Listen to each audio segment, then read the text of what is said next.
오늘은 성령의 기도라는 제목으로 함께 말씀을 생각해 보겠습니다.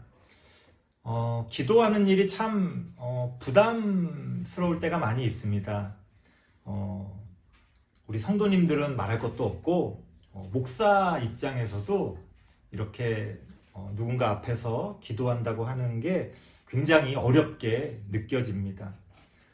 제가 어릴 때 저희 아버님이 이제 장로님이실 때 그 대표 기도 하시던 모습이 기억이 많이 납니다.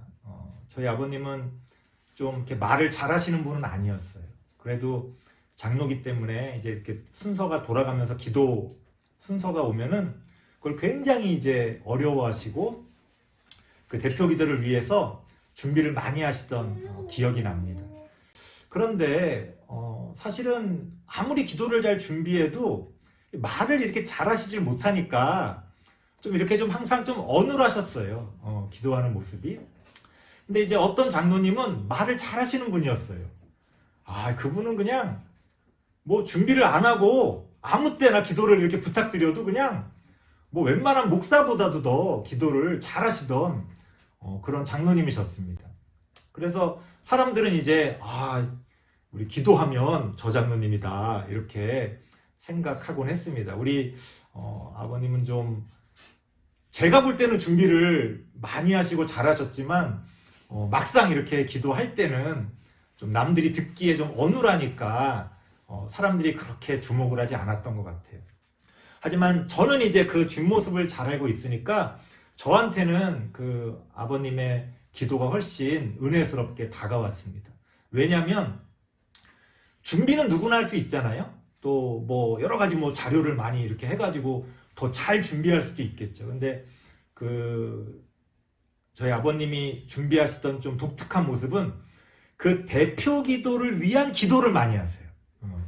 내가 그 대표 기도를 맡았다는 것 때문에 새벽마다 이제 새벽 예배를 가실 때도 있지만 이제 날씨나 여러 가지 것들 때문에 못 가실 때는 방에서 이제 그냥 이제 일어난 자리에서 기도하실 때도 많이 있었는데 이제 방이 여러 개가 없으니까 이제 항상 아빠 엄마랑 같이 자잖아요. 그러니까 나는 졸려가지고 막 자고 있는데 누가 막 해가지고 눈을 떠보면은 이제 아버님이 기도를 하고 계시는 거죠. 그러면 언뜻 들어보면 그 대표 기도에 대한 그러니까 내가 말을 잘 못하고 기도를 잘 못한다는 것에 대한 그런 항상 그 마음이 있으시잖아요. 그러니까 그 대표 기도를 위해서 기도하시는 거예요. 근데 그 장로를 굉장히 이제 오래 하셨으니까 익숙해질 법도 한데 매번 어쩜 그렇게 한결같이 그 대표 기도를 위해서 그렇게 기도하시는지 그 마음과 그런 어떤 정성을 생각하면 남들은 어땠는지 모르겠지만 제가 듣기에는 훨씬 은혜스럽게 그 기도가 다가왔고 그래서 그랬는지 제가 어릴 때부터 누군가의 기도를 들으면 어떤 게 정말 은혜스러운지를 잘 이렇게 봤던 것 같아요. 그러니까 아버님의 모습을 보면서 아마 그런 모습을 제가 못 봤다면 그냥 말 잘하는 기도를 잘한다 이렇게 느꼈을 거예요. 근데 그 뒷모습을 이렇게 많이 보다 보니까 어떤 뭐 권사님들이 기도할 때도 이렇게 좀 말이 막 앞뒤가 안 맞고 막 그럴 때조차도 정말 저분은 마음을 담아서 저렇게 기도하시는구나 라는 것들이 어릴 때부터도 많이 느껴졌습니다. 사실은 이제 목사들은 기도를 많이 하잖아요. 그러다 보니까 많이 하다 보니까 익숙해지고 그러다 보니까 이게 점점 기도가 이 말의 인플레이션이 될 수가 있어요. 그래서 그냥 이렇게 단순하면서도 마음을 담아서 기도해야 될 내용조차도 사실 마음은 안 보이잖아요. 내 마음이 보입니까? 내가 얼마나 이 기도를 위해서 준비했는지 내가 이 설교를 위해서 얼마나 기도했는지 사실 사람들은 몰라요. 뭐 우리가 막 어떻게 척 보면 다 알 것 같지만 사실은 모릅니다. 그러다 보니까 어쩔 수 없이 내가 얼마나 준비했는지를 이렇게 보여주기 위해 말이 점점 화려해지고 길어지는 모습을 볼 수 있죠. 그래서 저도 이제 축도를 처음에 이제 개척하고 축도를 준비하고 이렇게 하면서 그게 항상 좀 딜레마였어요. 이걸 어떻게 해야 되나. 그러면 이제 기존의 이제 목사님들의 기도를 이렇게 축도를 들으면서 이제 나도 이제 어떻게 해야 될지 이렇게 고민했는데, 고민을 많이 하다가 결국 결정한 거는, 아이고 그냥 나는 그런 거랑 어울리지도 않고 나는 그냥 최대한 마음을 담아서 그냥 성경 말씀에 근거해서 하자. 무슨 얘기냐면, 그 목사님들의 축도가 목사님들이 막 기도하는 것 같지만 사실은 성경에 나와 있는 구절을 중심으로 이렇게 살을 붙이는 겁니다. 그래서 고린도 후서 13장 13절 말씀, 그 마지막 구절을 가지고 축도를 하는 거예요. 근데 제가 축도하는 걸 가만히 들어보시면 알겠지만 저는 그 성경에 나와 있는 걸 그대로 합니다. 그냥 그 어떤 살이나 그런 걸 붙이지 않고 수식을 하지 않고 그대로 해요. 그래서 예를 들어서 그냥 성경에는 성령의 교통하심으로 이렇게 나와요. 그러면 그냥 저는 그냥 성령의 교통하심으로 똑같이 해요. 그 대신에 그 축도할 때에 그 축도에 저의 마음과 또 저의 어떤 신앙을 담아서 기도하려고 노력하죠. 그런데 일반적으로 이제 목사님들의 기도를 여러분들이 들어보시면 아마 축도를 어떻게 하는지 기억이 잘 안 나실 거예요. 왜냐하면 그게 성경 구절이었어? 왜냐하면 너무 살이 많이 붙어가지고 이게 뭐가 성경 말씀이고 뭐가 내가 하는 말인지가 구분 안 될 때가 많습니다. 예를 들어서 뭐 성령의 교통하심도 그냥 성령의 교통하심 그러면 심심하잖아요. 그러니까 뭐 어떻게 기도합니까? 저는 외우지도 못하겠어요. 성령의 감화, 감동, 위로, 충만, 역사, 교통하심이 뭐 이런 식으로 이렇게 살을 막 붙이잖아요. 그러면 진짜 어떤 목사님들은 너무 살을 많이 붙여서 무슨 이게 본래 의미가 뭔지가 기억이 안 날 정도로. 그리고 사실은 다 비슷한 말이잖아요. 감화, 감동 다 비슷한 말인데 그걸 막 이렇게 붙여가지고 하는 거예요. 그런 거 자체가 무조건 나쁘다는 뜻이 아니고 우리가 자칫하면 우리의 기도가 그저 말뿐인 기도가 될 수 있다는 겁니다. 그러니까 사실은 어떻게 하면 기도를 잘할 수 있나요? 라고 어떤 분이 저한테 물으실 때가 있는데 저도 잘 모르겠어요. 하지만 중요한 거는 뭡니까? 그 기도에 우리의 마음과 신앙을 담아야 한다는 거예요. 마음과 신앙이 담기지 않는 기도는요, 그 기도가 아무리 아름답고 듣기에 좋더라도 하나님이 들으시는 기도는 아니라는 겁니다. 그래서 우리는 기도는 우리가 하나님께 한다는 걸 잊어버리면 안 돼요. 그래서 하나님께 하기 때문에 어떤 중요한 것이 달라집니다. 이게 사람에게 하는 거면, 사람이 들으라고 하는 거면 당연히 말이 예쁘고 좀 화려하고 목소리도 아주 근엄하고 은혜스럽게 그렇게 하는 게 좋겠죠. 하지만 기도는 하나님께 하는 것이다 라고 하는 그 본질을 우리가 잊어버리지 않으면 뭐가 중요한지가 굉장히 달라집니다. 그래서 우리는 기도를 어떻게 하면 잘할 수 있을까라고 할 때 저한테 비법이 있지는 않지만 우리가 꼭 기억해야 될 것은 이 기도는 하나님께 하는 기도라는 거예요. 근데 우리가 자꾸 사람을 의식하다 보면 기도가 이제 산으로 가는 거지. 그래서 우리는 정말 내 기도가, 우리의 기도가 하나님께 드려지는 기도가 될 수 있기 위하여 고민하고 또 노력할 수 있어야 합니다.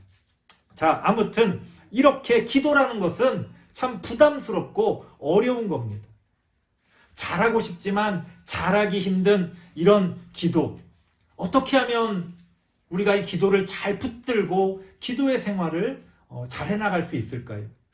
사실은 정답도 없고 우리가 노력해야 되는 거니까 참 힘든 일입니다만, 오늘 본문의 말씀을 보면요, 바로 그렇게 어려워하는 우리의 그 기도를 위해서 성령님이 우리를 도우신다고 하나님께서 말씀하고 계십니다. 어떻게 성령님이 우리의 기도를 도우시느냐, 두 가지 차원에서 말씀드릴 수가 있는데요. 첫 번째는 26절입니다. 우리 26절 다시 한번 같이 한번 읽어보겠습니다. 시작. 이와 같이 성령도 우리의 연약함을 도우시나니 우리는 마땅히 기도할 바를 알지 못하나 오직 성령이 말할 수 없는 탄식으로 우리를 위하여 친히 간구하시느니라. 아멘. 무슨 얘기예요? 우리는 이게 기도하려고 할 때 어떻게 기도해야 될지를 잘 모른다는 거예요. 너무 잘 아는 것처럼 보이는 사람들도 있지만 사실은 그 사람들조차도 어떻게 기도해야 되는 것이 옳은 것인지, 내가 무슨 말을 해야 될지를 우리는 잘 알지 못한다는 겁니다. 그래서 엉뚱하게 기도할 수도 있고요, 잘못 기도할 수도 있고요, 또 말을 못하고 그렇게 가만히 있을 수도 있겠죠. 어떤 어려운 상황에 딱 처했을 때 어떻습니까? 아마 대부분의 사람들은 그저 하나님 이거 내 앞에서 치워주세요, 그렇게 기도하겠지만, 저처럼 어떤 신학을 공부하고 하나님의 뜻에 대해서 고민하는 사람은 어떤 일이 딱 닥쳐왔을 때 내가 이걸 어떻게 기도해야 될지 모를 때가 있어요. 왜? 무조건 어려운 일은 내 앞에서 치워버리는 게 하나님의 뜻은 아니거든요. 왜 하나님이 나에게 이런 고난을 주실까?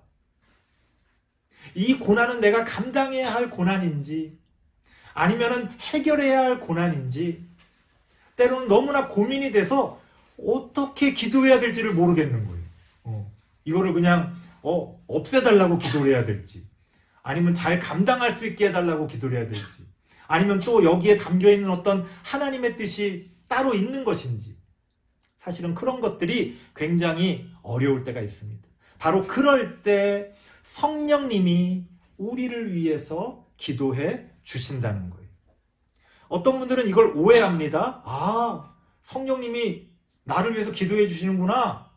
그러니까 내가 기도를 안 해도 성령님이 나를 대신해서 기도해 주시는구나, 이렇게 생각하시는 분이 있어요. 그건 아닙니다. 성령님은요, 우리를 위해서 기도해 주시는 거지 우리를 대신해서 기도해 주시는 거는 아니에요.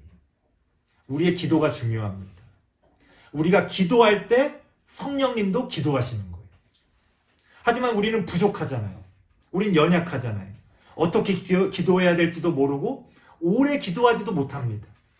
바로 그럴 때 성령님께서 우리를 위해서 말할 수 없는 탄식으로 기도하신다는 거예요.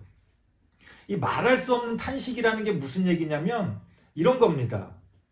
우리가 막 어떻게 기도해야 될지 모를 정도로 힘들 때 어떻게 기도가 나와요? 그냥 아버지 이렇게 기도할 때도 있고, 그냥 주님, 그냥 내가 뭐라고 말해야 될지 몰라서 그렇게 그냥 탄식처럼 기도할 때가 있어요. 탄식처럼. 그 탄식에는 많은 것이 담겨 있는 거죠. 하나님 너무 힘듭니다 라고 말할 때 그 힘듭니다 라는 말이 기도가 될 때가 있어요. 왜? 그게 탄식이 되면 기도가 돼요. 그러니까 그냥 아무 말이나 한다고 기도가 되는 게 아니고, 그 기도가, 그 내 말이 탄식이 되면 하나님이 기도로 그것을 받아주십니다. 이런 탄식의 기도는요, 다른 사람의 기도를 도울 때 아주 유용합니다. 제가 이제 그 학창 시절에 이제 수련회 가서 마지막 날 막 항상 이렇게 통성으로 기도하는 시간들이 있잖아요. 그러면은 이제 선배들이 이제 후배들을 위해서 이렇게 기도해주는 시간들을 갖습니다. 근데 그냥 뭐 항상 하던 대로 그렇게 기도를 그냥 해주고 있었는데, 그 어떤 후배가 너무 우는 거예요, 기도하는데. 근데 막 우는데 무슨 사정이 있는지 나는 잘 몰라. 그쵸? 왜 우는지, 무슨 사연이 있는지 몰라요. 그러니까 제가 어떻게 기도를 해요? 그냥 아버지 그냥 도와주옵소서, 그냥 탄식처럼 기도하는 거예요. 우리가 중보 기도할 때도 그렇습니다. 우리가 누군가의 기도 제목을 다 알아서 기도할 수도 있지만 모를 때도요 기도할 수 있어요. 어떻게? 탄식의 기도를 하는 거예요. 그 사람을 기억하면서, 그 사람을 떠올리면서, 그 사람을 위해서 우리가 탄식의 기도를 할 수 있습니다. 마찬가지로 성령님께서 우리가 기도할 때 그러한 말할 수 없는 탄식으로 우리를 위해 기도해 주신다는 거예요. 중보의 기도죠. 내가 어떻게 기도해야 될지 알지 못할 때 성령님께서 우리를 위해 말할 수 없는 탄식으로 기도해 주신다는 겁니다. 우리 교회 예배 순서를 보면 좀 특이한 게 있을 거예요. 보통 전통적인 교회들은 안 그런 경우가 많은데 저희는 제가 대표 기도를 한 다음에 주기도문을 우리가 같이 이렇게 외우잖아요. 왜 그렇게 합니까? 나의 대표 기도가 완벽하지 않을 수 있잖아요. 그리고 그냥 개인적인 것들을 막 구하다 보면 정말 구해야 될 거를 구하지 못할 수도 있잖아요. 그러기 위해서 막 완벽한 대표 기도를 하기 위해서 모든 기도의 제목을 넣다 보면 기도가 또 너무 길어져요. 그런 장로님들 있잖아요. 기도가 안 끝나. 한 5분이 지났는데 이제 끝나려나 싶으면 다시 시작하고. 근데 그분들을 뭐라 그럴 게 아니고 그분들 딴에는 불안한 거야. 내가 뭔가를 빠뜨릴까 봐. 그래가지고 막 그냥 이 주제 저 주제 다 집어넣는 거예요. 제가 기도할 때도 그럴 때 있습니다. 깜빡 우리 성도님들한테 어떤 일이 있었는데 그 기도 깜빡하고 못할 때 있잖아요. 그럼 또 막 상처받으세요. 나한테 이런 일이 있는데 목사님이 대표 기도할 때 기도를 안 해주셔가지고 서운했어요. 그럴 때가 있어요. 자, 우리의 기도는 완벽하지도 않고 온전하지도 않습니다. 그럴 때 그것을 무엇이 채워주는 거예요? 주기도문이 채워주는 거죠. 우리의 그 부족한 기도를 우리가 함께 주님이 가르쳐 주신 기도를 외우면서 완성시키는 거예요. 마찬가지로 우리가 개인적으로 기도할 때 성령님께서 우리의 기도를 완성시켜 주신다는 거예요. 내가 일일이 다 간구하고 그렇게 하지 않아도 성령님은 우리의 마음을 아시고 우리의 그러한 어떤 일들의 모든 것들을 다 아시기 때문에 말할 수 없는 탄식으로 우리의 기도를 완성시켜 주신다는 겁니다. 그러니까 기도하는데 너무 막 스트레스 받을 필요 없어요. 그리고 기도를 이렇게 잘했다 못했다라고 평가하지를 마세요. 자꾸 교회 안에서 대표 기도를 하거나 막 이렇게 했을 때 뒤에서 수근대는 분들이 있어요. 오늘 기도가 너무 어쩌고 저쩌고 이렇게. 그러면 안 돼요. 기도는 사람 들으라고 하는 게 아니기 때문에 사람이 그 기도를 평가하는 거는 잘못된 겁니다. 정말 잘못된 문제가 많은 그런 이상한 기도가 아닌 이상은 또 우리가 그런 기도를 할 리도 없겠죠. 그런데 때로는 내가 부족해서 내가 연약해서 잘못된 기도를 할지라도 우리가 교회 안에서 어떤 자리에서 대표로 기도할 때 하나님께서는 그 기도를 어떻게든 완성시켜 주신다는 거예요. 그러니까 잘못된 기도, 좀 온전하지 않은 기도라는 건 없어요. 왜? 성령님이 완성시켜 주시니까 결국에는 모든 기도는요 온전한 기도가 될 수 있습니다. 그래서 우리는 기도할 때 막 잘해야지 막 그렇게 스트레스 받을 필요가 없어요. 그냥 나에게 기도할 시간, 기회가 주어진다면 그냥 마음을 담아서 기도하세요. 내 부족한 건 성령님이 채워주시겠지 하고서 그냥 하시면 돼요. 그러면 여러분들도 그 기도를 성령님의 그러한 기도로 알고 우리가 함께 마음을 담아서 그 기도를 온전히 하나님께 연락해 드리는 겁니다. 우리가 그렇게 아시고 그 말할 수 없는 탄식으로 우리의 기도를 완성시켜 주시는 그 성령의 기도를 꼭 기억하시길 바랍니다. 두 번째는요, 성령의 기도가 여기서 또 한 걸음 더 나아갑니다. 27절 말씀 우리 같이 한번 읽어보겠습니다. 27절입니다. 시작. 마음을 살피시는 이가 성령의 생각을 아시나니 이는 성령이 하나님의 뜻대로 성도를 위하여 간구하심이니라. 아멘. 우리가 엉뚱하게 기도할 때조차도 앞서서 말씀드렸습니다. 때로는 우리가 잘못된 기도를 드릴 때조차도요, 우리 안에 믿음이 있다면 성령님께서 하나님의 뜻에 맞도록 그 기도를 바꿔서 기도해 주신다는 거예요.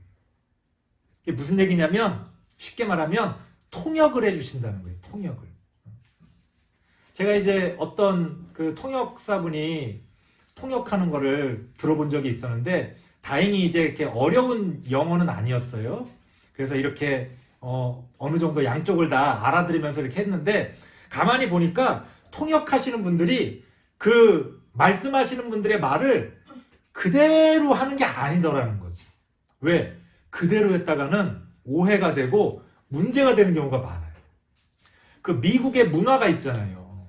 영어를 쓰는 사람들의 문화가 있는데 우리는 이제 영어를 이렇게 막 한국적으로 어떤 것들을 표현했을 때 그걸 직역을 하면은 오히려 상대방에 대한 신뢰가 되거나 문제가 될 때가 있습니다.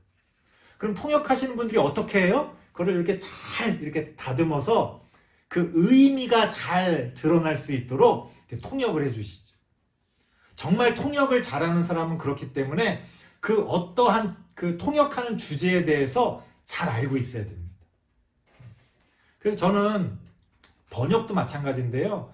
어떤 책을 읽을 때 번역가를 꼭 봐요. 그 번역된 책들은. 왜냐하면 그 분야, 그 주제에 대해서 잘 알고 있지 않은 사람이 번역한 거는 좀 신뢰하기가 어려운 거죠. 그래서 통역사들도 그 통역대학원 이런 데 공부하시는 분들 보면 정말 다양한 주제에 대해서 공부를 하고요. 특히 내가 어떤 통역을 맡기로 딱 결정이 되면 그 주제에 대해서 거의 준 전문가처럼 열심히 준비하시는 것을 볼 수 있습니다. 성령님은 뭐 말할 수 없이 전문적인 기도의 훌륭한 통역가시죠. 그래서 우리가 잘못 기도할 때조차도 성령님은 그것을 잘 바꿔서 기도해 주세요. 예를 들어서 내가 너무 힘들 때 이렇게 기도할 수 있잖아요. 하나님 차라리 죽고 싶습니다. 차라리 저를 죽여주세요. 이렇게 기도할 수 있잖아요. 그러면은 내가 그렇게 말했으니까 어떤 목사님들은 그렇게 말씀하실 때가 있어요. 말 조심해라. 그렇게 말하면 그 말한 대로 된다. 그러면서 뭐 어떤 목사님은 그러더라고요. 자기 기도는 말한 대로 되기 때문에 뭐 좀 잘못한 무슨 암흑의 집사가 있을 때 자기가 정말 조심스럽다는 거야. 그 암흑의 집사 그냥 벌 받으라고 자기가 딱 얘기했더니 무슨 진짜 병에 걸렸다는 거예요. 이상한 목사입니다. 이런 목사는 이건 말도 안 되는 거예요. 그런 일은 벌어지질 않습니다. 기도는요 사람한테 하는 게 아니라고 그랬잖아요. 기도가 무슨 주문이나 무슨 저주 같은 겁니까? 내가 무슨 수리수리 하고서 딱 말하면 그게 막 이루어져요? 아니요.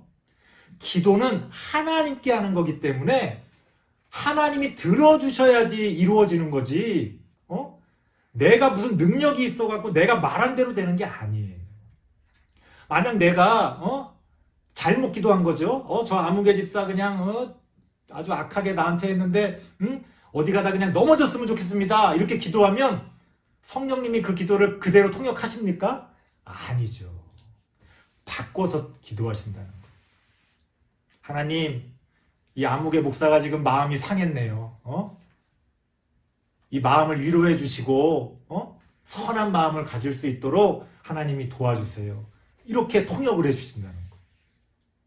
하나님 절 죽여주세요. 힘들어 죽겠어요. 이렇게 기도하면 성령님이 그거를 바꿔서 통역해 주시는 거예요. 하나님, 얘가 지금 힘들다 그러네요. 너무 살고 싶은가 봐요. 하나님 살려주세요. 완전히 반대로 기도하게 해주시는 거죠. 그러니까 무슨 기도 자체가 능력이 있어가지고 뭐 기도를 조심하고 물론 하나님께 하는 기도니까 조심해야죠. 하지만 내가 실수로 말한 것까지 이 기도가 이대로 이루어지면 어떡하지? 이런 걱정할 필요가 없어요. 왜?